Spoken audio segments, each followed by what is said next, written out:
Hi hello guys, എല്ലാവർക്കും ഇന്നത്തെ പുതിയൊരു വീഡിയോയിലേക്ക് സ്വാഗതം. ഇന്ന് നമ്മൾ ചെയ്യാൻ പോകുന്ന നല്ല അടിപൊളി ചിപ്സാണ്. അപ്പോൾ എല്ലാവർക്കും ഇതുപോലെ ട്രൈ ചെയ്യാവുന്നതാണ്. ഓക്കെ, നമുക്ക് വീഡിയോയിലേക്ക് കിടക്കാം. നമുക്കിവിടെ 4 വാഴയ്ക്കാണ് ഞാനിവിടെ തൊലി ചെത്തി എടുത്തിട്ടുണ്ട്. നമുക്കിനി ചൂടായ ചട്ടിയിലേക്ക് എണ്ണ ഒഴിച്ച് നല്ലവണ്ണം ചൂടാക്കാം. ശേഷം ചൂടായ എണ്ണയിലേക്ക് നമ്മുടെ വാഴയ്ക്കായ അരിഞ്ഞിടാം.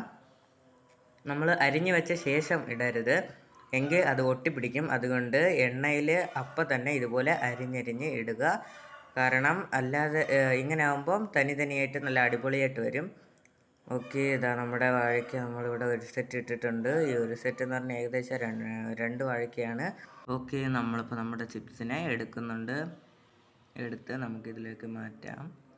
നമ്മളിത് മാറ്റുന്ന സമയത്ത് എല്ലാം നമ്മൾ എടുക്കണം. കാരണം ഇല്ല എങ്കിൽ ഇത് അടുത്ത സെറ്റ് ഇടുമ്പോൾ ഇത് കരിഞ്ഞിട്ടുണ്ടാകും. അതുകൊണ്ടാണ്.